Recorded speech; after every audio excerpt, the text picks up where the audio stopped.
But I really started with him when he came out. But even before he came out, my husband we read the entire series of the Chronicles of Narnia to my son while I was pregnant. And we actually did that with all 4 of our children.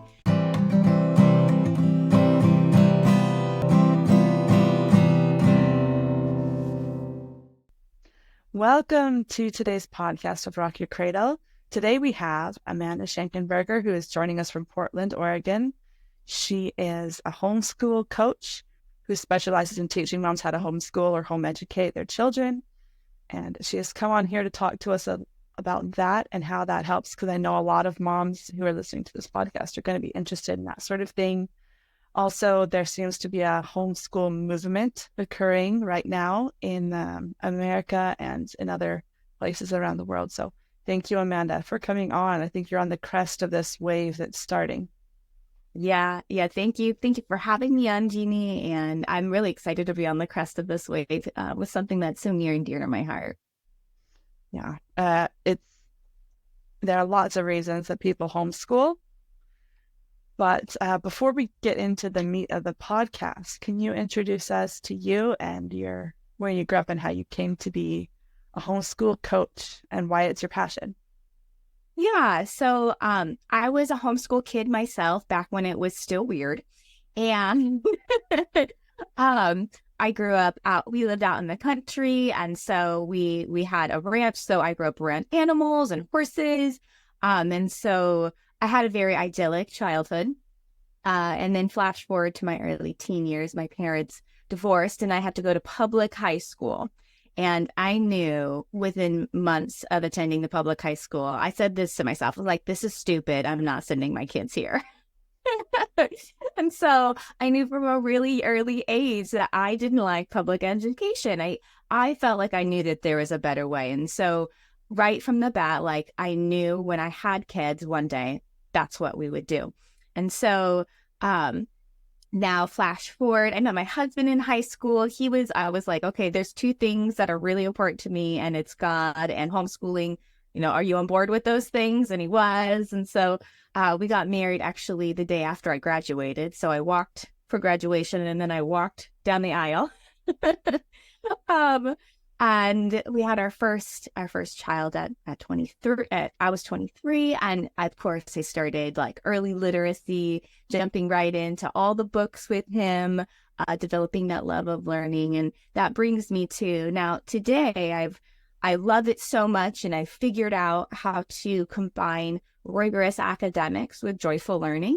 Now that I can teach that to other moms who are wanting to not just pull their kids out of public education for whatever reason, because there's a variety of reasons now.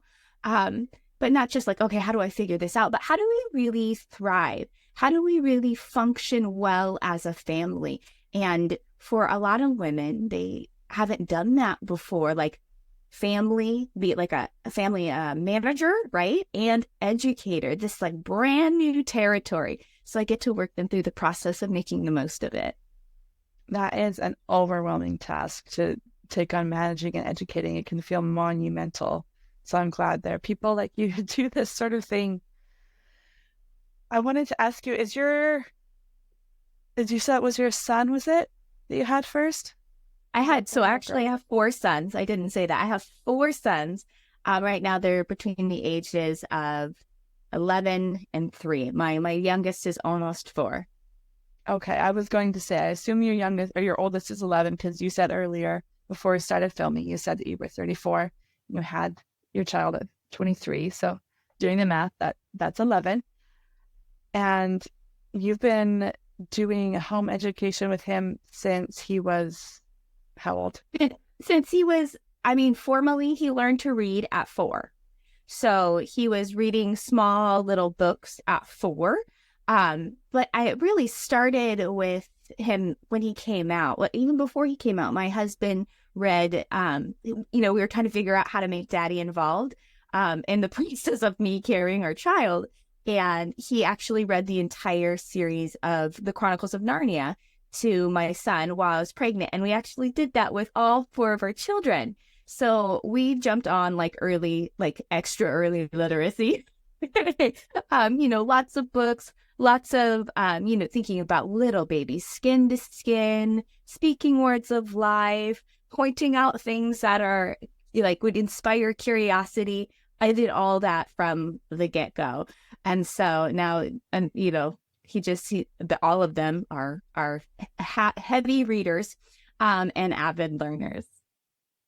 I did a similar thing with my first child and with subsequent children, where just going down the street, you'd point to, oh, that's a tree. And look, can you point to all the trees? That's a tree and that's a tree. Is that a tree? No, that's not a tree. And just this sort of continuous stream of teaching them about everything that is in the world around them. I think a lot of moms wouldn't think of that as home educating. You're right. You're right. It feels very natural. Especially when we have our younger children at home, they're just so curious in nature, but it's really allowing them to lead and inspiring their curiosity, especially with just really, really simple things that you can point out. Like right now here in the United States, it's fall. It's absolutely gorgeous where I live. And so with the little ones, we talk about the changing of the leaves. And then like with my oldest, he was like, he's been learning about photosynthesis in great depth. And he's like, Mom, I didn't know all this about photosynthesis. And I'm like, well, great, teach me, because I don't know either. So just starting, like you said, there's a tree, and then you can take it depending on your passions or what's important to you. You can take those things deeper. Like we have a mix of evergreens and deciduous trees. So that's an oak tree. That's a maple tree. That's a Scotch pine tree, whatever, just taking that learning deeper and deeper. We can eat that plant. We have a lot of edibles in our area with lots of berries that grow. Don't eat that. Don't eat that berry. That's a berry, but don't eat that berry. You can eat this berry, getting really back into, using their curiosity from a young age to love their surroundings and be genuinely interested in learning things on a deeper level. And it just piggybacks on a child's naturally curious nature. That makes sense. I especially like the idea of using nature outside, because it's something that so often we're isolated away from. We spend most of the day inside our houses, not really looking at things. You actually reminded me of something. I think it was last autumn, I believe. I was out on a walk with my children and we came across some berry bushes and we were going, what are these berries? Can we eat them? And we pulled out this handy little app. This is just a little hack for anybody who doesn't know about it, called Picture This. It's a free app. Do you use it? I do. And it's so handy. It teaches you all about the plants. And there's also, so you literally take a photograph and it tells you what the plant is, if it's edible, if it's dangerous, when it harvests, what it's called, its Latin name, like all the details. And then they also have companion apps. So they've got a mushroom one and a bird one and a rock identifier. So I think those kind of finding those tools that are free or are really a good deal probably are really useful for homeschool and home education, especially being outside. Sorry, that's just a hack. It's not the general principle, but it is interesting how there's so many resources out there for home education. Yeah, there really is. And it's back when I was homeschooled, there was like two options for curriculum, like, or you unschooled your child. There wasn't much happening. Like, it was completely different time. But nowadays, and I had an interview, I think it was Monday or Friday, I can't remember, but a mom was telling me, she's like, well, I'm really interested in homeschooling, but that seems like a lot for me to put together, like a curriculum. And they said, well, there's lots of curriculums out there nowadays to choose from that will give your child a full, well-rounded education that you don't have to put together. It's spiral-bound learning built in, so it will teach them a new concept, have them practice it, then have them review it, and then later on it'll pop up again so they can review that same concept that they learned a few weeks ago so they don't actually forget it. And so there's so much out there. There's these great little things, like these apps. Like we have a bird book for the Pacific Northwest. Like we used that think we used that on Saturday. We found a great blue heron, took some pictures of it, brought out our bird book when we got home, and we figured out what it was. Um, but there are hearty curriculums out there that are made for homeschooling that will help you cover all the bases. And we don't have to worry anymore that, oh, my kid's missing something or they're behind or whatever it is, because they're hearty curriculums. Then some of them are even used in private schools and high-end private schools too. And we can use that same stuff at home and give our children high quality education. A lot of those curriculums, though, I don't know, I think in the States, depending on which state you're in, some of them will be publicly funded, some of them will be privately funded. So if people are feeling that they aren't able to pay for all the curriculums for all the levels for all their children, where would they go for resources to still be able to fulfill their dream of home educating? Yeah, so there is a lot you can do. We like to call it, there's a nice word, there's eclectic. You can piece things together. We'd also like to call it hodgepodging, that just you piece it together and it's kind of fun. Not that it's right or wrong, but there's an eclectic approach where you just take resources that you find. And so that's something, if you don't want to buy a whole curriculum or that's not available to you, there's even, if you are somebody who believes in God, there's actually a curriculum for most of the elementary years that is free to download online. It's called The Good and the Beautiful, and I've used it quite a bit. And so you could go to the Good and the Beautiful website and download it and print it. And I'm pretty sure it's at least through third grade, but I think it goes through fifth grade, that a lot of it is free. And they just do that because that's what they feel called to do, and provide these quality educational resources for families that need them. And so there are things like that. And you can try an eclectic approach. You can, there's actually great, they're called, what are they called? There's curriculums, like if you have a large family, that is meant to be taught to a group. And so I'm trying to think, it's unit study. You do a unit study for the whole family. So I would sit my 3-year-old all the way up to my 11-year-old down, and I would read this curriculum to them. And then based on their interests and, anywhere that I might think, like, you're 11, we got to work on writing some papers for you. We could go to the library and get extra resources. We're heavy library lovers. We go all the time. And my kids are like, can we go today? I'm like, we just were there like 2 days ago. I read all my books. Anyways, you can go to the library and find resources that would help your kids, like write a paper or learn more. Like we did a paper for my third grader, and it was about cheetahs. So we brought home like 5 books about cheetahs, and I helped him type it out. And to me, it's all basic information, but to him, it was brand new. And so there's lots of different ways. You can buy unit studies online that are inexpensive, download free curriculum, or even go to the library and kind of piece it together yourself. And a lot of moms who've been doing this a while, that's what we start doing, because we're like, I don't like that. I don't like that. Let's do that instead. we get our confidence. It sounds like a chef who starts making alterations to a recipe. Absolutely. That is absolutely spot on.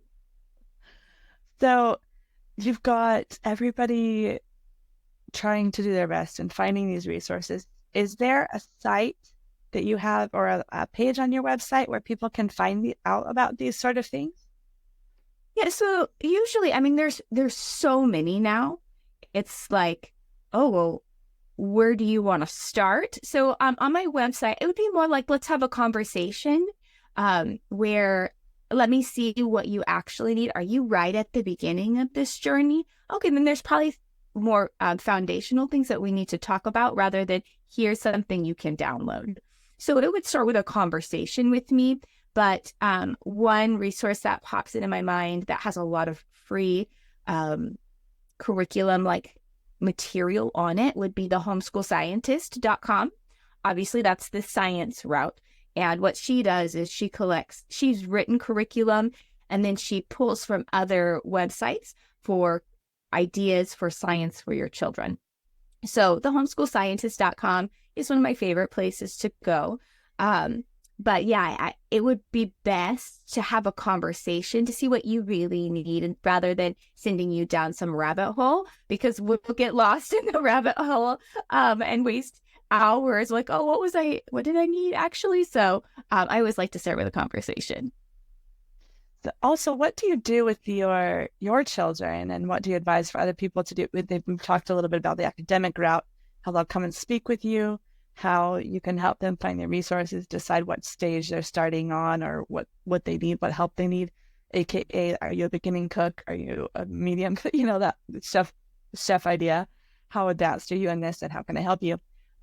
So that's the academic side of it. And about the social side, what do you do? Or I'm sure it's going to be individual depending on where people are and everything and the reasons that they withdrew from homeschool.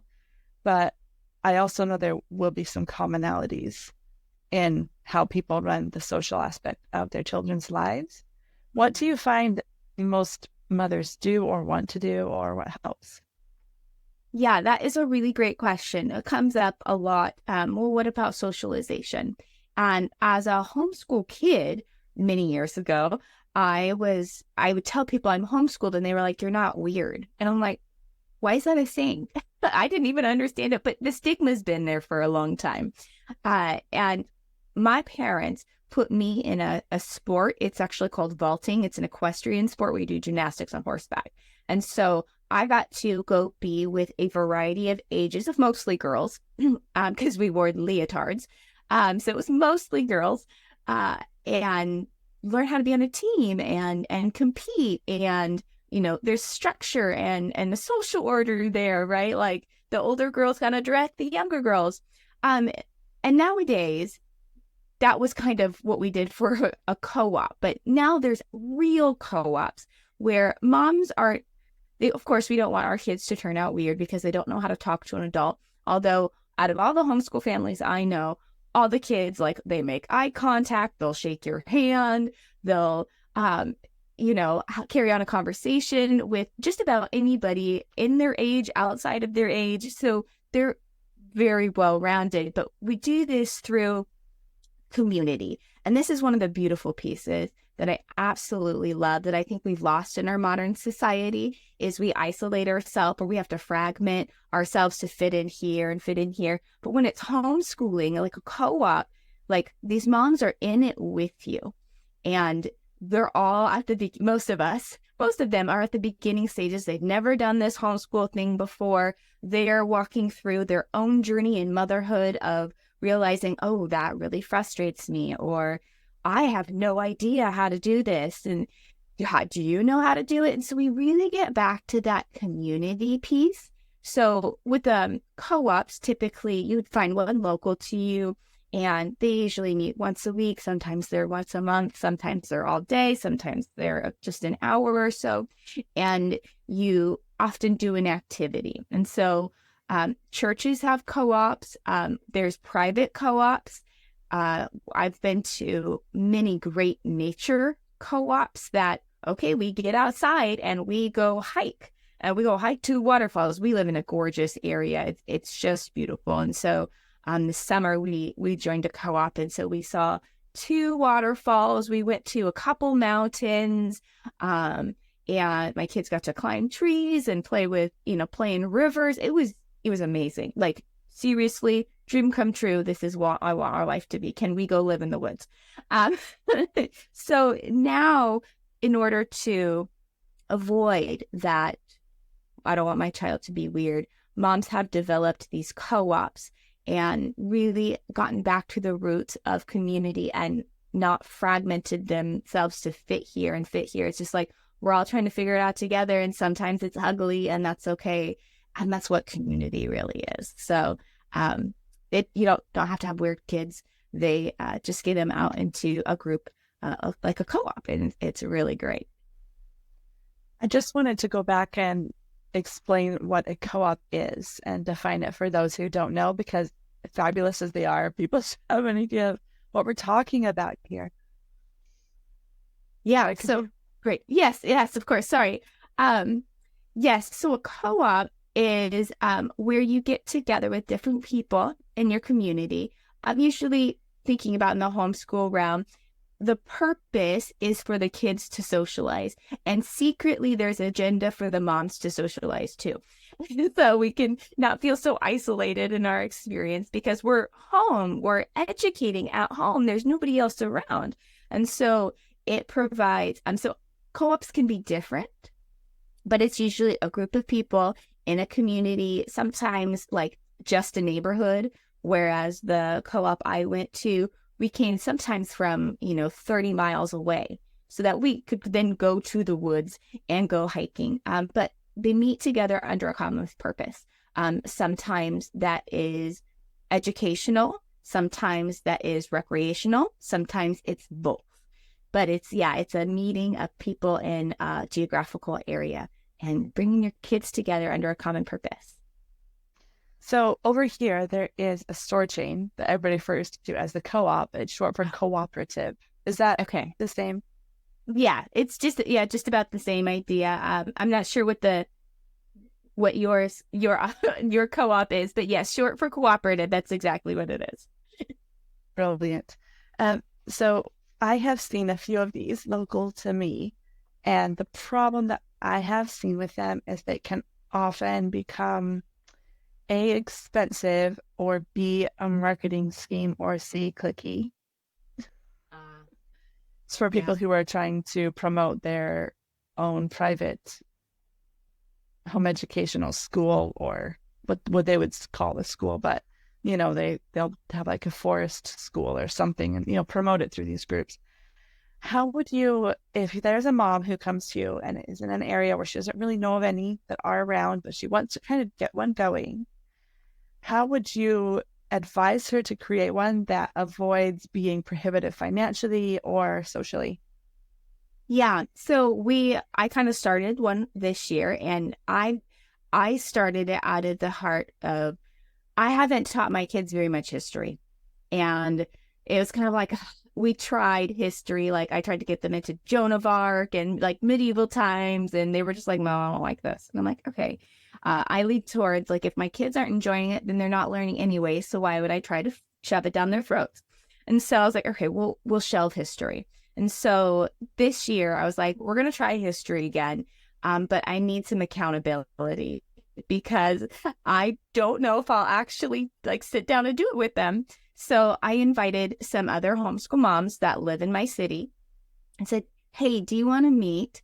And I can read the story of the world, which is a history curriculum for elementary students.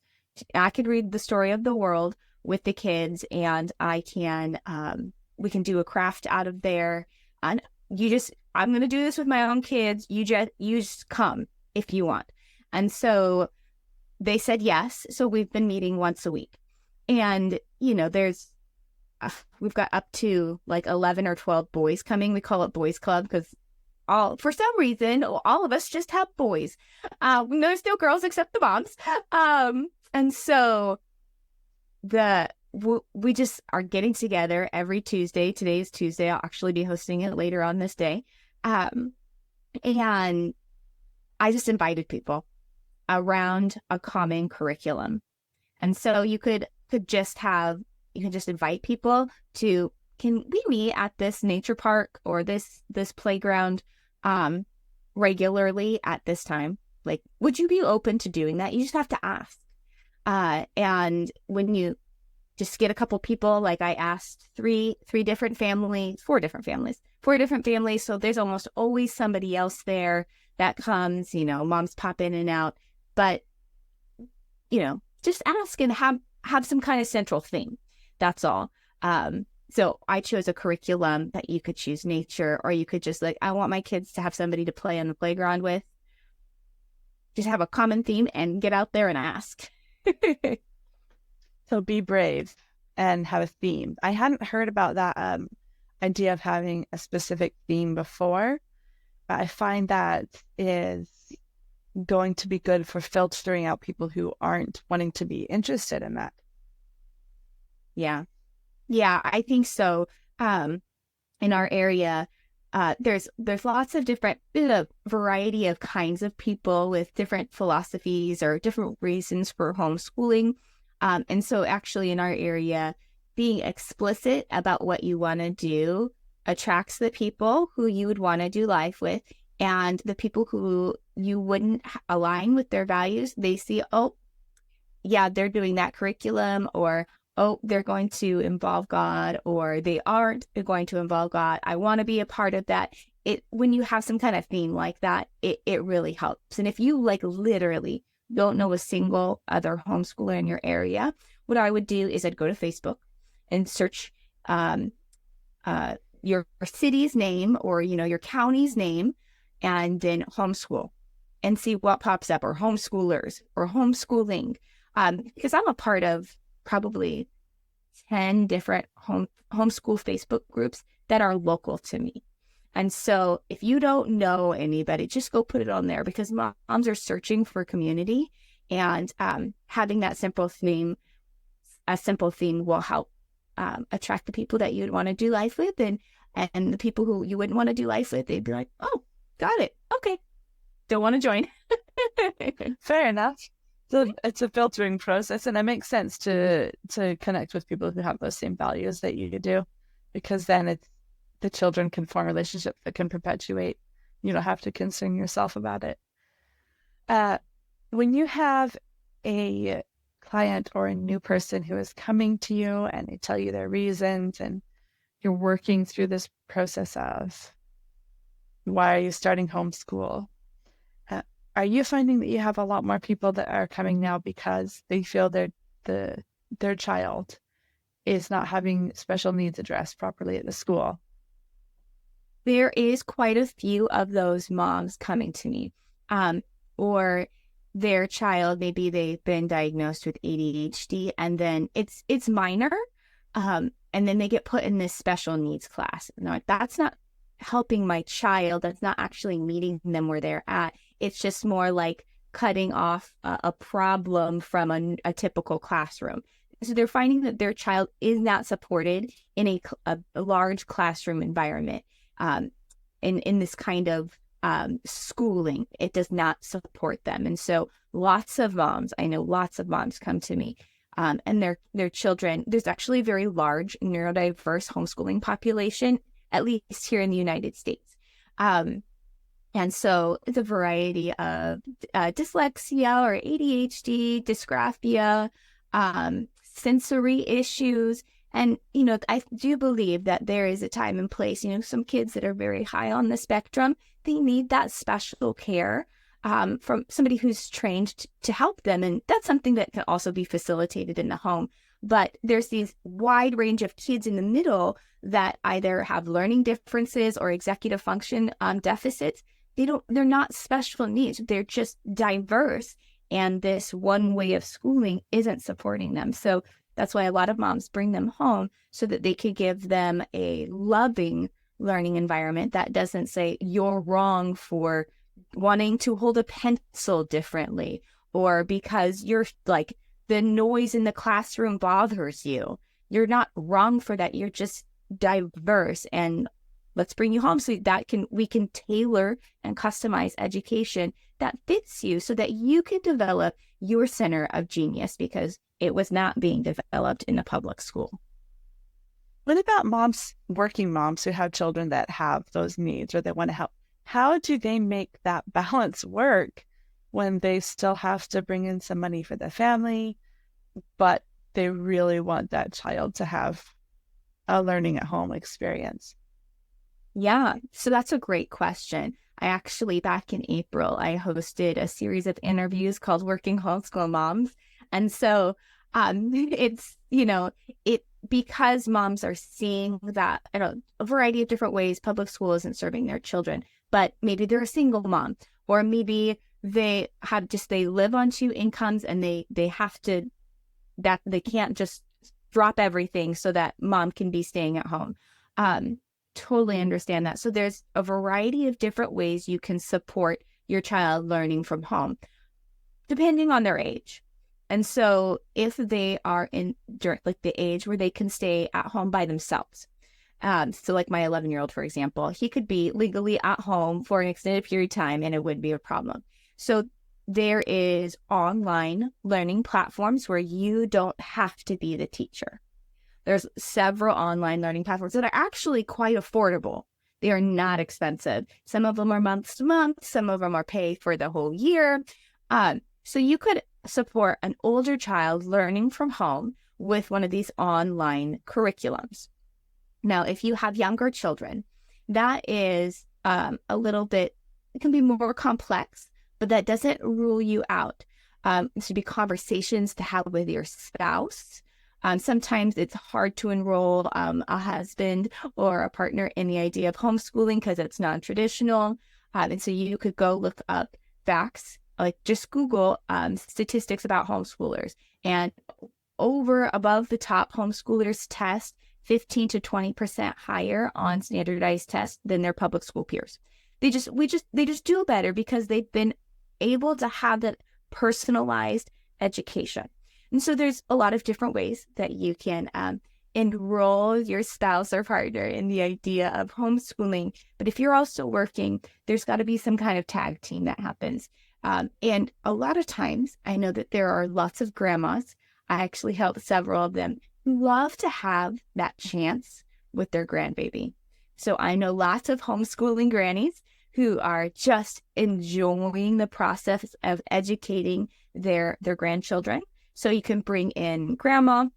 You could ask your husband, what do you think about shifting our work schedule? So, for example, I work early in the morning, and then at 10 o'clock, I stop work and I go shift with my husband. He started homeschooling and I finish homeschooling and he goes off to work. And so you can have a staggered schedule like that. There is, you can hire somebody like you can put them in a pod. There's homeschooling pods. Are you familiar with homeschooling pods?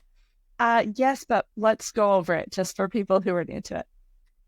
So a homeschooling pod, at least the way I've seen it done here in my community, is usually neighbors getting together. And this got kind of big during COVID when everything kind of shut down and certain people were comfortable, like, okay, let's just kind of do life together. And if you get sick, I'll get sick, and then we'll just be sick together and we'll figure it out. And so either moms would shift, like, I'll teach this day, you bring your kids over my house, I'll teach everybody this day. And then tomorrow we'll bring everybody to your house and you teach them, and we can shift back and forth. Oh, and then maybe there's another neighbor down the street. She could take the third day and she can teach everybody, right? So a pod is usually a collection of people in a neighborhood or, again, a geographical area where they get together and shift the responsibility of teaching from parent to parent. So a parent would take 2 days, maybe 1 day a week of teaching. I have also seen pods of people who hire one teacher. They hire one teacher for, 10 to 12 to sometimes up to 15, one teacher for all their kids, and they pay her, right? And so I've seen that done before. Teachers that have been retired, teachers who love teaching, but they don't love what's happening in public schools or how they're teaching or what they're teaching. So they hire her privately, and then she teaches all the children. So the kids are usually within 2 or 3 years of an age of each other. So that's another way to work and have your child still have that home learning experience that's tailored to them. So that's a little bit more of a micro school kind of situation. But the pod idea is moms shifting, okay, today I'm wearing the teacher hat. You ladies work, I'll take the kids. And then tomorrow you'll take the teacher hat. So that's kind of how pods can work. There's so many variations, though. Yeah, pods are awesome, but it seems like also you definitely have to have someone who's willing to kickstart it, make sure it's organized, just initiate the process. Yeah. And then I think everybody benefits. I like the idea of the micro school as well. I don't know how that would work over here in the UK under just legally, what if they would hire themselves as a private educator, if it would have to be I'm a sole entrepreneur trader that's a private educator. don't know the legal aspects of it, but I like the idea of it because it sounds like you'd be able to find someone that the parents really have hired, not just they've hired through some system that has hired them, if that makes sense. Yes, it's very selective and you feel comfortable with the person. And I'll even say for here in the States, that would vary from state to state. Every state in the US has different homeschooling laws. So I live in Oregon, and that's allowed under our homeschooling laws. There are states that do not allow homeschooling to be given by somebody who is not a parent. So again, it depends. And then so setting up a micro school, you might have to set it up like a daycare. There's different, you'd have to do some investigating and digging for wherever you live, how to actually set that up legally. I had no idea that some states had the law that had to be a parent. Sounds a bit prohibitive, to be honest, because you do need a village a lot of times, especially if you're working. Yep, absolutely. So I'm just thinking about the next phase here. We've got someone who's come to you, they've gone through all these things, talking about why they want to homeschool and figuring out which curriculum to do. And they've started to dip their toe into this co-op or pod, whichever one they're doing, or both. It could be both, I'm sure. And you're nodding very vigorously. Yes, it could be both.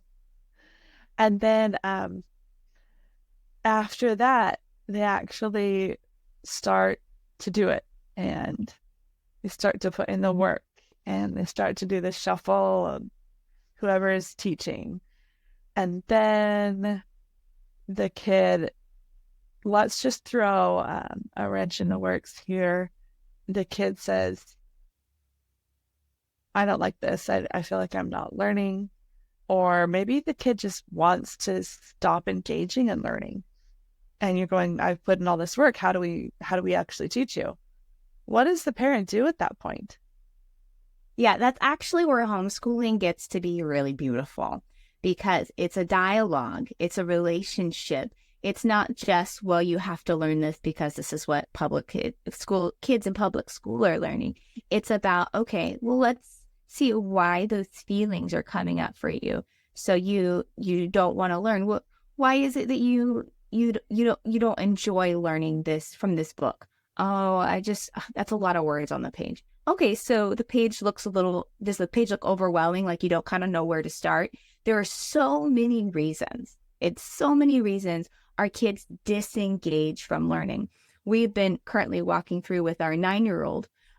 He's been having these focus issues, and he's always been like a thinker and a processor, likes to take his time on those things. But I'm like, buddy, what's going on? Like, you are staring into space and you've been working on that like math problem for 20 minutes. Do you understand how to do that math problem? Oh, yeah, I'm just really tired. Like, did you sleep well last night? And so it gets to be this beautiful relationship where you are intimately invested, not just in your child's mind, but in their heart, in their body, and you know exactly what's going on with them. And if you both of you don't know, you get to figure it out together. And that's where I think we take the rigorous academics and we bring in the joyful learning. And it's about that parent-child relationship and being closely invested in their whole person. Because I think education is about developing a whole person, not just giving them knowledge and facts, right? And so if they're not engaged in a curriculum, that's where we get to start asking questions and understanding what's happening in their mind, what's happening in their body, what's happening in their heart, so that we can actually help them develop as a whole person. So speaking of my 9-year-old, we have a doctor's appointment this week to make sure that his focus issues aren't due to some kind of physical deficiency, like maybe he needs more iron or something along those lines. So we're taking the steps we need to help him. But in a public school setting, that might have gotten missed for weeks and weeks and weeks. And then his report card comes out, why are your grades so low? Or, the once a quarter teacher evaluation with the parent. Maybe I didn't show up because I was sick that day or I had to work. There's so many ways we're disconnected from our children, and how much connection homeschooling really provides. And so I actually think that's where it gets to start being beautiful. And it's not scary. These are great questions to navigate with your child. I like also that because it's you're the teacher and you're the parent, that you can not have to go through red tape and bureaucracy. You can just say, well, let's look at this other thing that might not even occur to a teacher. I can't think of a regular classroom teacher that would be like, let's test your iron. It's a lot easier, I think. I think so too. Sorry, go ahead. Nope, that was my thought on there. Sorry. So that's advantageous, isn't it, to the child for it to be faster?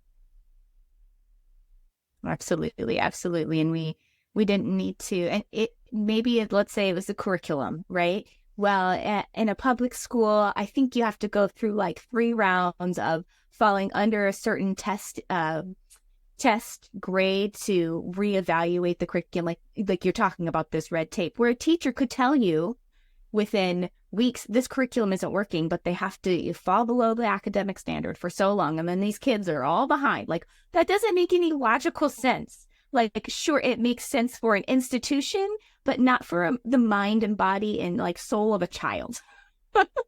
This is really about kids. So, yeah, I think homeschooling really begins to make those hard, like the hard moments around learning, actually easier to navigate because we know our child better than anyone.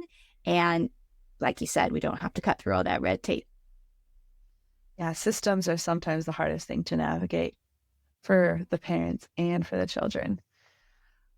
Well, what would be the 3 main road bumps that you would say homeschool parents and families run into, and how do you advise people to navigate them? Yeah, that's a great question. So one, the biggest road bump that moms come to me for specifically is the schedule. It's keeping everybody on schedule. How do we homeschool and run a school and then sometimes also work? Because I had some working moms in my program. How do we like do all of this well and schedule it all in? Another piece would be mom's emotional, like mental and emotional health, right? This is a brand new thing mom's walking through, and the kids are also walking through. And so it's going to look messy. How do we support mom in it? And then another one would probably be kind of on what we've already talked about. What do I do when my kid resists learning? So thinking about those, let's go ahead and start with the schedule. Here's the thing with scheduling. Most of us in the modern world were never in charge of our own schedule. It was show up to work at this time, and then you'll be told what to do. When you come home, yeah, there's some things for you to manage. Or when you were in school, you just show up and you go to these classes and you'll be told what to do. You never had to run your own schedule, let alone manage all these little tiny tornadoes around your house while you're trying to figure out how to manage a schedule. And so this is a skill to be learned. That's what I want moms to hear. Like, if you feel like chaos is ensuing in your house, this is a skill to be like, you're laughing. Do you have a story to share? Carry on. You're doing well. Right.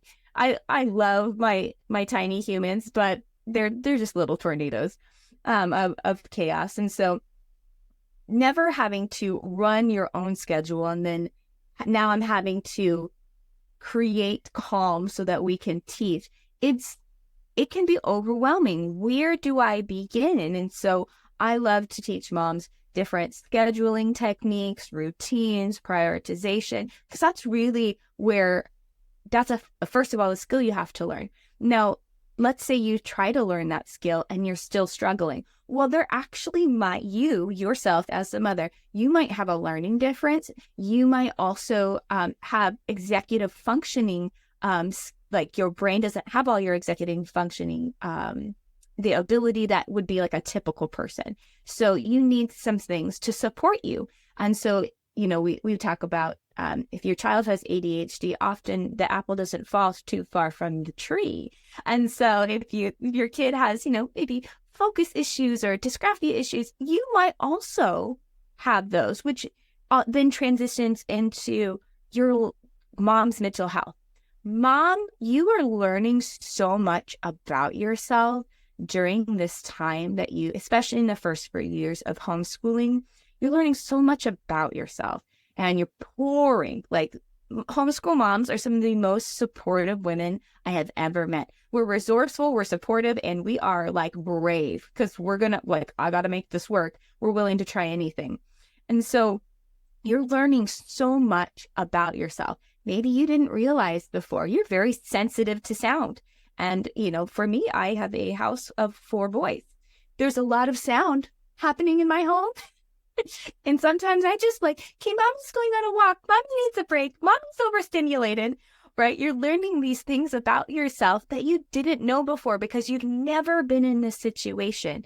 And then because there's so much pressure and pressure on ourselves we put, and then pressure from maybe family or friends, like, well, they've got their arms crossed, like, well, your kids are going to be dumb. Your kids are like, this is a stupid decision. You got all this pressure and all these thoughts going on in your mind. And you're like, I have to perform. And so not only are you pouring all these things out for your children and giving and giving and giving, you've got this like awful, ugly noise in your head of you're going to fail. Your kids aren't going to be smart. There's so much happening. Like, if you take a step back and realize that for yourself, oh, I'm doing a lot of growing. Oh, these are learning opportunities. It's switching from I'm overwhelmed to a growth mindset.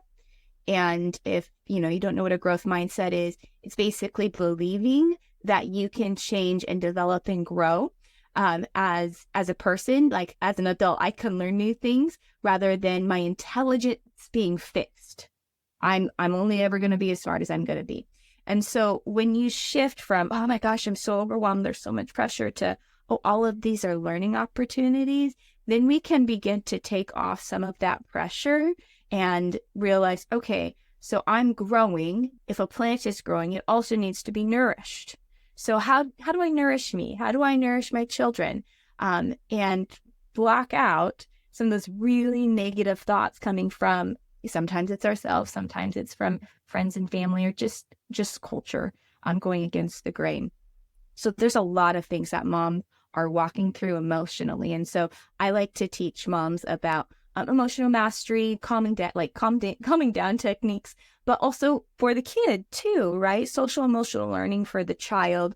So that's another piece, a huge piece I see unaddressed in the homeschool mom population, simply because like we're all just like flying by the seat of our pants trying to figure it out. Whereas moms who walked this road before, like, oh, yep, this is part of the process. This is normal. Take a deep breath. It's okay. So that's another big thing I see come up in homeschool moms. And then the third thing, can you remind me what I said it was? When the child disengages from the learning? That's right. Thank you so much, Jeannie. So when our child disengages from the learning, sometimes parents can raise an alarm. And then my kid is resisting. Why is my kid resisting so much?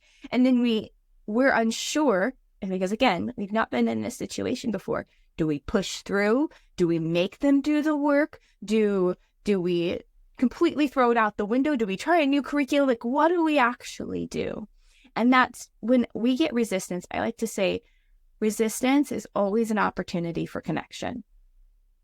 Resistance is always an opportunity for connection.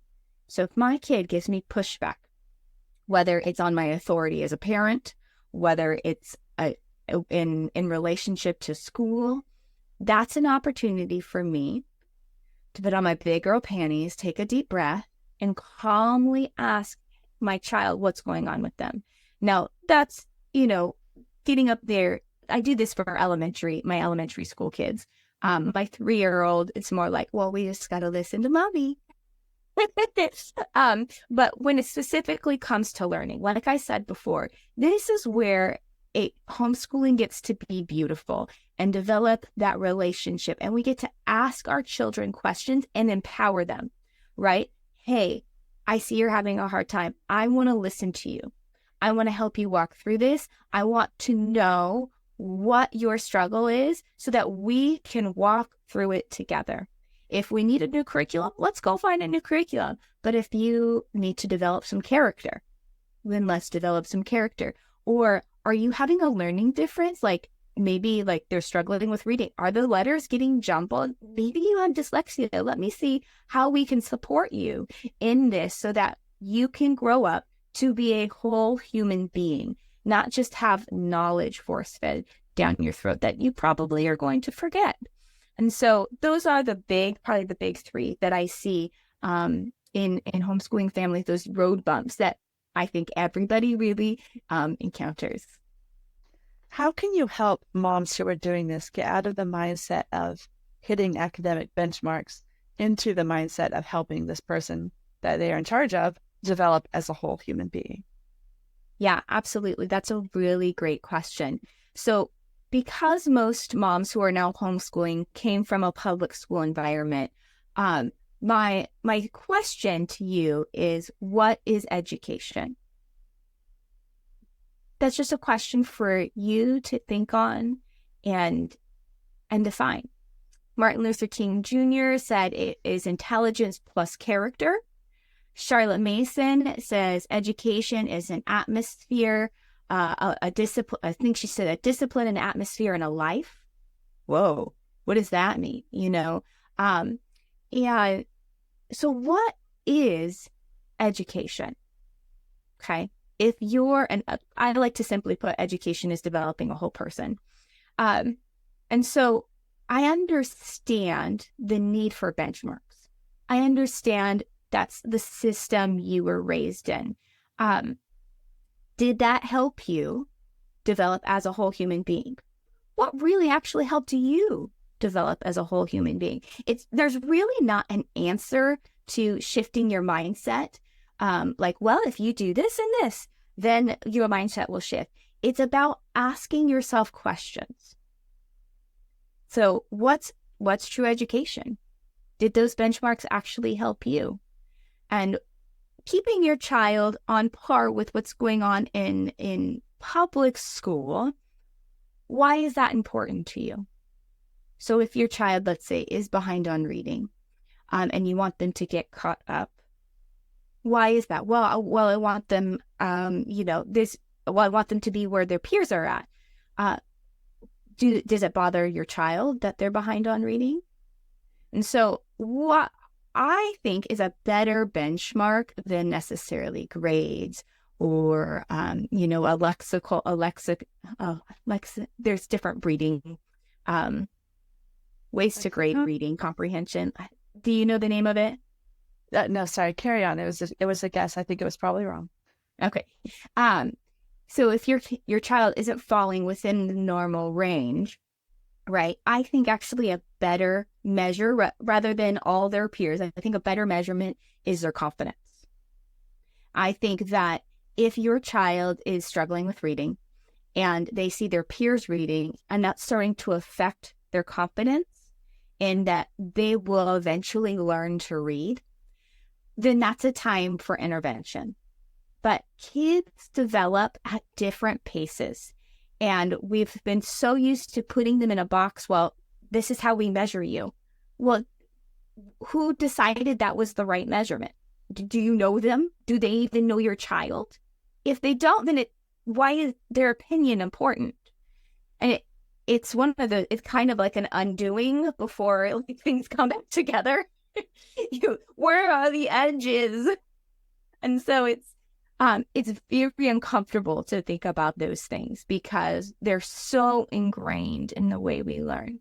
But if you can really think about your child, developing your child as a whole human being and supporting them in their learning, like I have a girlfriend, her mom homeschooled her until she was about 10 because she was not reading.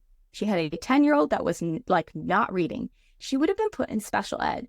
Now, this woman is a powerful, vibrant, successful mother that, like, I go to her for advice. I go to her to inspire me, to challenge me. If she had been put in public school labeled with special needs, what would that have done to her confidence? How long would it have taken her to get out of this, oh, well, there's something broken about me, rather than she's just learning at a different pace. So again, it would get back to the question of what's education, and if you feel like they need to be on track, why? Why is that important? And what's more important, that they meet these standards for these people that you've never met who determined them, or that your child is making progress and they're confident in their ability to grow? Which one's more important to you? And there's not a wrong answer, but it's more of, oh, I really have to rethink the way I am perceiving education. So it's an undoing to redo things, but the ground gets a little shaky at the beginning when you start asking yourself those kind of questions. Two questions about what you just said. The first one, I'm going to ask a question that I think a lot of the audience will be wondering, especially in light of what you were saying about moms coming out of public school and out of deciding to home educate. The thing for them would be, how do I know that my child they're used to using those benchmarks to quantify, to say, yes, there is progression happening. And we use goals, we use measurements, to know how things are going completely. And if you don't measure something, you can't actually know what's changing. So I get the idea of, especially in school, we test for things. And I mean, that's a whole industry, is creating these standardized tests. However, for a mom who's coming out of that system, she wants to know if she's going the right direction. And if you're not using the academic benchmarks that she is used to, what does she use? How does she know? Yeah, that's a really great question. And what I teach my moms that I work with is the SMART goal framework.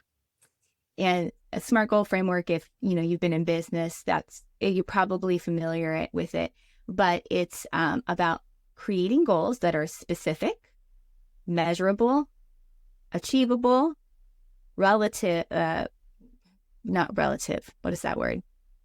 Realistic. Say it again. Realistic. No, it's achievable. I think it's achievable, maybe relevant to, like, if I wanted to measure my child's reading, but we were doing math over here, so I think it is relevant, and then time bound. So I teach my moms that framework for setting their own goals. And again, it's about progress over them meeting this certain benchmark. So for example, I'm working with a mom who is trying to increase her children's reading comprehension. So what they're doing a program it's a very popular program called All About Reading. And so she's going through this program. It's sometimes even used in public schools. So it's a really great program, solid teaching. And so they're going through the book together. She's got questions that she's asking her children. And then she's also reading to them and having them read to her. And so she could read them a story, testing reading comprehension, and ask them simple questions. What was that story about? What stood out to you about that story? What happened after this? Begin testing her child's reading comprehension. And for example, the All About Reading curriculum has tests for your children to take to see where they're at. So what I advised her to do is use those tests, take them at the beginning, take them in the middle of the year, and then take them at the end of the year. So you just use different kinds of benchmarks to measure your child's progress. And so you also have to think about, what is success? And why is it important for you to measure it? Because I think a lot of moms, they particularly struggle with feeling like they've accomplished anything. And if we don't use these benchmarks, I feel like a failure, right? So it's less about the child and it's more about how they're feeling. And that's where I always tell moms, feedback is neutral. right? So whether your child is resisting or they're doing poorly, for example, on reading comprehension or with learning their math facts, right? That's neutral. That has nothing to do with your quality and value as a mother. It's information for you to take in and use to tweak their education and create something that fits the way they learn the best. So using the SMART framework will set a specific goal to mark their progress. And so sometimes we use tests like I was talking about with the All About Reading curriculum. Sometimes it's you asking questions. Maybe you read the same story to your child and you ask the same questions. Maybe it's once a month. Maybe it's once a quarter. Maybe it's once every 6 weeks, however the time bound you want to measure it. Seeing if they can begin to actually answer these questions better and better, that they're absorbing the information. And when you're testing, I think it's very important to be marking your child's progress, because if you go through homeschooling willy-nilly and your child has, let's say they have a learning difference, and we'll stick with the reading comprehension example, they're not getting it. You've been doing this for 3 months. Their comprehension of that one story has not gotten any better. Then you have feedback you've written down, you can take to your doctor, and you can say, hey, my child seems to be struggling with reading. I'm wondering if they have a learning difference. Who do we go to learn more about this? And so it could be a licensed mental health person. It could be an occupational therapist. It could be another kind of doctor, some kind of specialist that would help, but that they would have a system to diagnose your child with, dyslexia or something along those lines. But if you don't have that information to give to them, you're going to have to spend time collecting that data anyways. So I think that benchmarks are important, progress is important, but necessarily what they're doing in the public school system, that's somebody came up with those they don't know your child, and they might not even have your same values. So the public school benchmarks are not necessarily important. What is important is that you are tracking and measuring. So learning the SMART framework, goal setting framework, is going to be really helpful. And then having a system for reviewing. So I teach my moms to do this weekly and review what worked, what didn't work, and then what do you want to change this week based on that information. That makes really a lot of sense. And it's a good idea. Just like we track our budgets, just like we track anything that we want to be able to measure, if it's progressing, we do that. And my last question for you before we wrap up is related to that. And also to what you talked about with moms, because as you said, feedback is neutral, but we all need affirmation. We all need reinforcement. We all need to know we're doing something right. We're making progress. We're helping. We're getting toward our goal. So what are two things? What can mothers do to help children feel like they're being celebrated for the progress that they're making? Because at a school, you'll have a graduation ceremony. You'll have various cultural celebrations for the progress these children are making. So what can moms do for the children? And then what can be done for the moms to feel like because they're not going to get a Teacher of the Year award. There's nothing like that for them. What can be done for the moms? So those are my last two. These are great questions. Thank you, Jeannie. So celebrating the kids, I have two phrases I like to always have. I think celebrating them every single day is important. And the things we celebrate is we acknowledge effort, right? Sometimes a kid can try on that problem over and over and over again and still get it wrong. But holy smokes, you tried that 5 times. Good job giving it a try. So we want to acknowledge their effort because we don't want them to get discouraged. And then second is praising their progress. And so thinking again of the reading. Oh my goodness, you couldn't read that word last week. You just read that word to me Well done. You did so good. I'm so proud of you. So I do think, you could have a graduation at the end of this school year to celebrate your kids. There's nothing wrong with that. But I think it's more important that they're getting this daily encouragement, that you're acknowledging their effort and you're praising their progress, that they get that on the regular, rather than these great, ginormous, expensive celebrations that has a lot of sugar. Like you can celebrate however you want.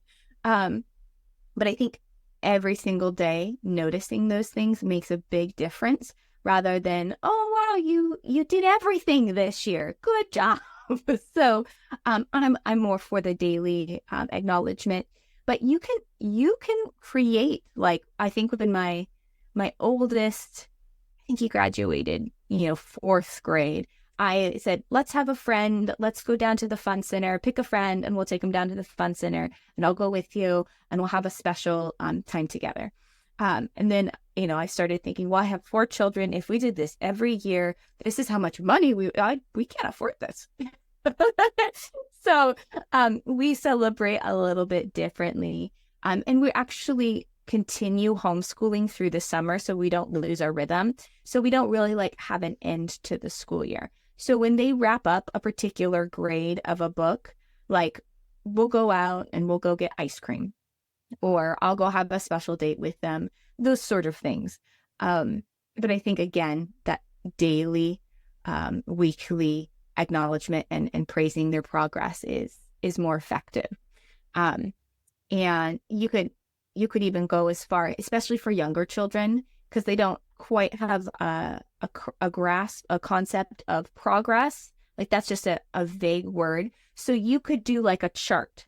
Like, you read this word, maybe it's a particularly hard word for them, that's a blend that they struggle with. You read this correctly. I'm going to put a gold star. And when you get 5 gold stars, we get to go to the library, something along those lines. Because younger children, they just don't understand. They don't understand time. They're not going to understand really this concept of progress. So making it visual for them will be very, very helpful. So you could do something visual the younger your child is. But again, not stopping with the verbal affirmation of acknowledging their effort and praising their progress. About moms, I think just being in community with other homeschool moms, being aware of like, hey, I'm feeling discouraged. Other moms are probably feeling discouraged. And just looking each other in the eye and be like, you're doing a good job. Like, I don't know how many times, even I've done this over Zoom, right? And the mom just break down crying. We've got to be kind to ourselves, be a friend to ourselves. And so, while I don't have anything specific there, I would just say, be a friend to yourself. And then, if you see a homeschool mom on the regular and you notice what a good job she's doing, say it. I really love, we do jujitsu. I really love how dedicated you are to making sure your boys get the education they need to be highly competitive with jujitsu tournaments. I admire that about you. You're doing a good job being aware, and those thoughts that run through your head, say those to other moms, and you'll also start getting those back. And don't push them away. Don't have this false humility. Oh, it's not a big deal.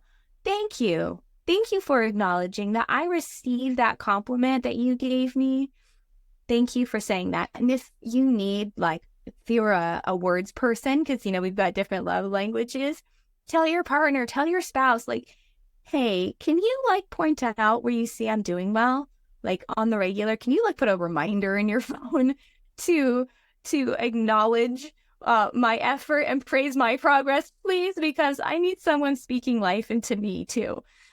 So you could always ask your partner, or you could ask a friend to do that, or, just somebody you do life with. Because for some of us, we need that more than others, especially if we're a words person, right?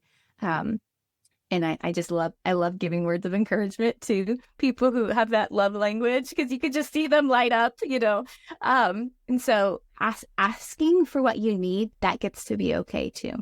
And I know the dads who are specifically supportive with homeschooling, they want to help. They don't know how to help. Just like you didn't know how to get started in this too. So giving them some direction.